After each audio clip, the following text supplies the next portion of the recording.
Solving quadratics with square roots.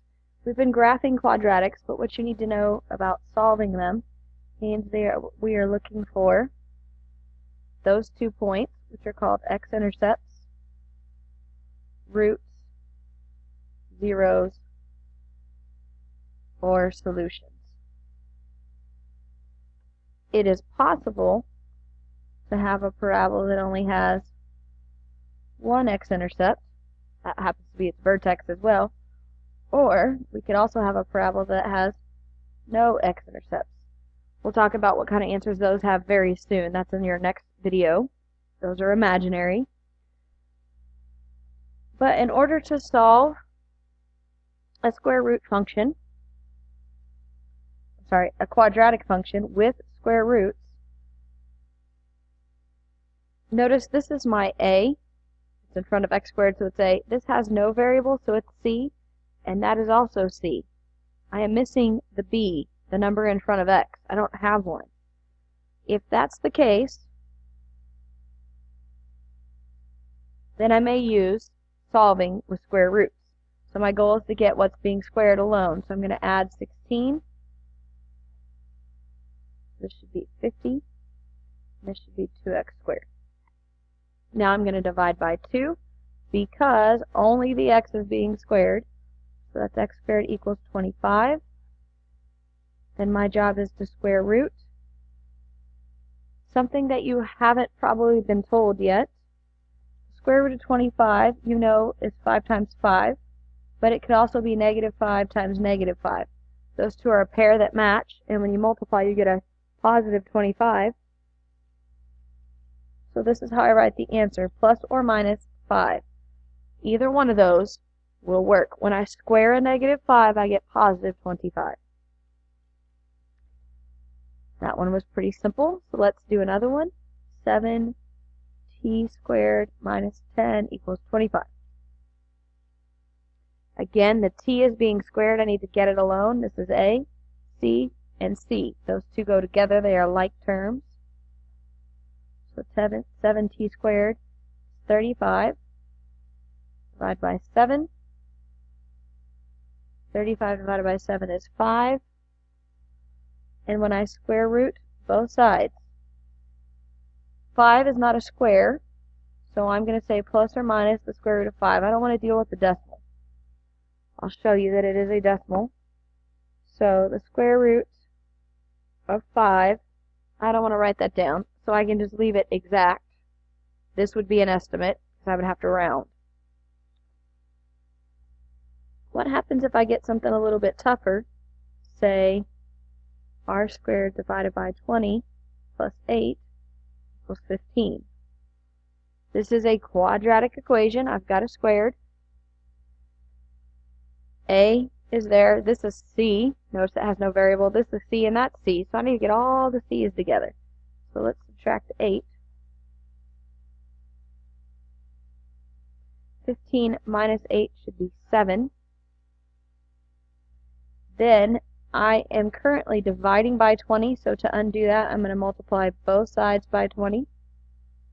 Multiplying and dividing are inverse operations. So r squared equals 140. You can type that in the calculator, but it is. You're going to square root both sides. Square root, let's see if 140 is a perfect square. It is not. But you can't leave it like that either. So you have to break down 140. 14 times 10. 10 is not prime, so we're going to make that 5 and 2. 14 is not prime, so we're going to make that 7 and 2. Notice 7 is prime, 2 is prime, 5 is prime, and again I have a 2. If we're a pair, we get to come out of jail. We've escaped. So they do not have to stay under the square root. So I'm going to say r equals plus or minus, because I took a square root. The pair of 2's come out. 7 and 5 aren't pairs, so I multiply them back together and stick them inside. So you have to know how to break down a square root.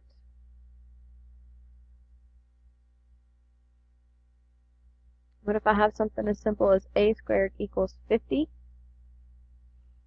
Notice to undo a square, I would just Now, I use my calculator to check, is the square root of 50? Not, I'm going to have to break 50 down. 5 times 10. 5 is prime, 10 is 5 times 2. Notice if it's not prime, I cross it out when I break it down. I have a pair of 5s, so plus or minus, 5 comes out, 2 didn't have a friend, so he stays in jail. Here's how you double check that you did it right. There's the square root of 50. We're going to type in 5 square roots of 2. Notice they match, so I've broken it down correctly. Let's work something like this problem. So let's do 7.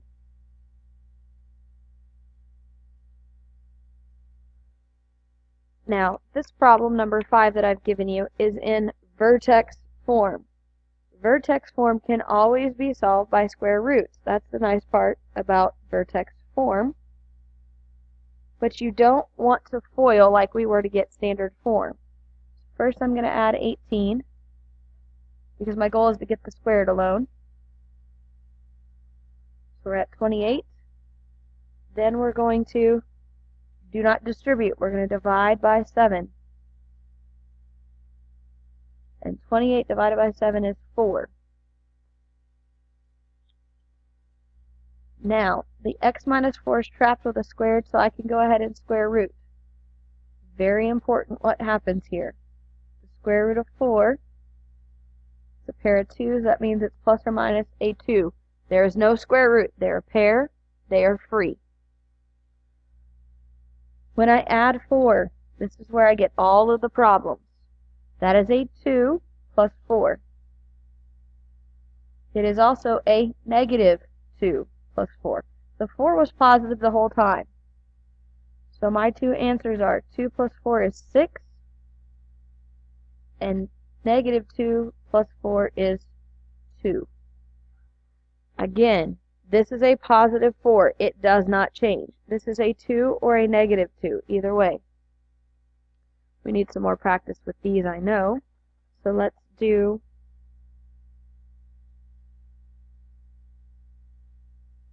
given this problem, I don't have anything to add or subtract, but I do have to divide by 4. The squared is now alone, so I'm going to square root.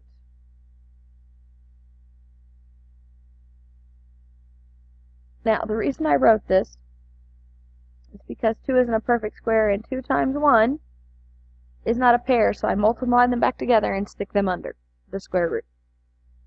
When I add 1, these are not like terms. So the way I write my answer, the number goes first. That is a 1, plus or minus, because that belongs to the square root.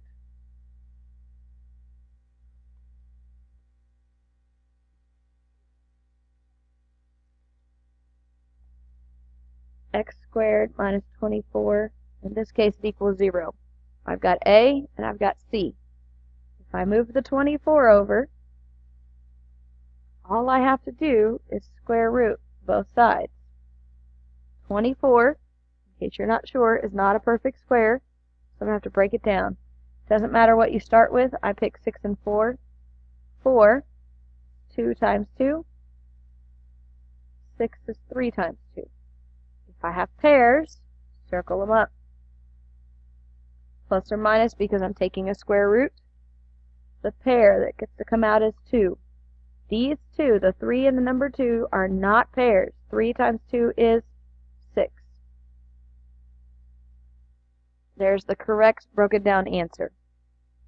And one more that I want to show you just to make sure that you know how to work a problem like this. Negative 4x squared equals negative 13. We're going to move it to the other side. I've got A and C. Divide by a negative 4. Here, a negative divided by a negative is a positive. I'm going to square root, which means I square the numerator and the denominator. So I get x equals plus or minus the square root of 13. It is prime, it doesn't break down. And the square root of 4 is 2.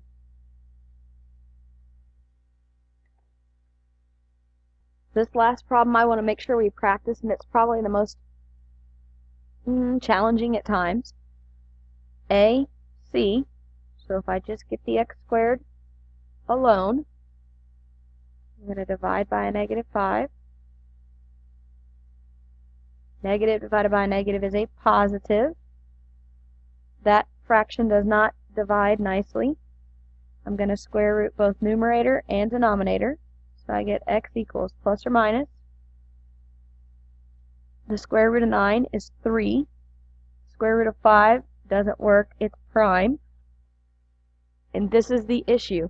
You may never, ever, ever, ever have a square root in the denominator. So in order to make it go away, I'm going to explain what I just did. First of all, anything divided by itself is 1. So I've multiplied the whole fraction by the number 1. Secondly, 5 times 5, they're both under square roots, is the square root of 25. Now the beauty in that is I can square root that number. Right here, these are not able to be multiplied. One is in jail, the other is just visiting.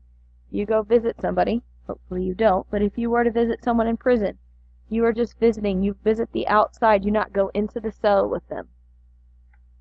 So to really get my final answer, again, you multiply by the square root that I already see, also in the numerator. The square root of 25 is 5. These are a pair, 5 and 5. So they get to come out. They are free of jail. The numerator has to stay 3 times the square root of 5. And that is my final answer. Please make sure you rewind and watch that again if you need to. You will have some of those in your assignment.